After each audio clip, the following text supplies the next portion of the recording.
ಅದು ಹತ್ಬಿಟ್ಟು ತುಂಬಾಡಿ ಅಂತ ಹೇಳ್ಬಿಟ್ಟು ಅಲ್ಲಿ ಇಳಿದ್ಬಿಟ್ಟು ಅಲ್ಲಿಂದ ಸಿದ್ದರ ಬೆಟ್ಟ ಬಂದು ಎಲ್ಲರಿಗೂ ಗೊತ್ತಿರುತ್ತೆ, ಬಟ್ ಕೆಲವು ಜನಕ್ಕೆ ಗೊತ್ತಿರಲ್ಲ ಸಿದ್ದರ ಬೆಟ್ಟ ಎಲ್ಲಿ ಏನಂದ್ಬಿಟ್ಟು. ಅದು ಒಂದು ಅರೌಂಡ್ ಒಂದು 1000 ಇಯರ್ಸ್ ಮುಂಚೆ ಕಟ್ಟಿರೋ ರಾಜಗಳು ಕಟ್ಟಿರೋ ಒಂದು ದೇವಸ್ಥಾನ. ಅದು ಬಂದು ಲಿಂಗ ಇರೋ ದೇವಸ್ಥಾನ. ಅದು ಒಂದು ದೊಡ್ಡ ಕೊಗೆ ಒಳಗಡೆ ಇದೆ. ಇಲ್ಲಿಗೆ ನಾವು ಜರ್ನಿ ಮಾಡ್ತಿರೋದು ಬಂದು ಇದು ಫಸ್ಟ್ ಟೈಮ್ ಮಾಡ್ತಿರೋದು, ಬಟ್ ನಮಗೂ ಗೊತ್ತಿಲ್ಲ.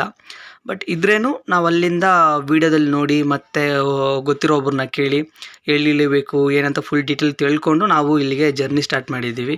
ಬಟ್ ನೀವು ಬರೋಂಗಿದ್ರೆ ಬ್ಯಾಂಗ್ಳೂರಿಂದ ಅರೌಂಡ್ ಇಲ್ಲಿ ನಿಮ್ಗೊಂದು 85 to 60 ಕಿಲೋಮೀಟ್ರ್ ಒಳಗಡೆ ಬರುತ್ತೆ. ಬಟ್ ಬೈಕಲ್ಲಿ ಟ್ರಾವೆಲ್ ಮಾಡೋರು ಇನ್ನು ಈಸಿ ಇರುತ್ತೆ. ಬಟ್ ಬಸ್ಸಿಗೆ ಬರೋರು ಮೆಜೆಸ್ಟಿಕ್ ಬಂದು ಮೆಜೆಸ್ಟಿಕ್ಕಿಂದ ಮಧುಗಿರಿ ಬಸ್ ಹತ್ತಿದ್ರೆ ನೀವು ತುಂಬಾಡಿಯಲ್ಲಿ ಇಳಿದ್ಬಿಟ್ಟು ಅಲ್ಲಿಂದ ನೀವು 11 ಕಿಲೋಮೀಟ್ರ್ ಬಂದು ವಾಕಿಂಗ್ ಹೋಗ್ಬೇಕು. ಯಾಕಂದರೆ ಇಲ್ಲಿ ಬಂದು ಫುಲ್ ಸ್ಪೆಷಲ್ ಇರೋದು ಸಂಡೇ ಮತ್ತು ಮಂಡೇ, ಅದು ಭಾನುವಾರ ಸೋಮವಾರ ಮಾತ್ರ 2 ದಿನ ಮಾತ್ರ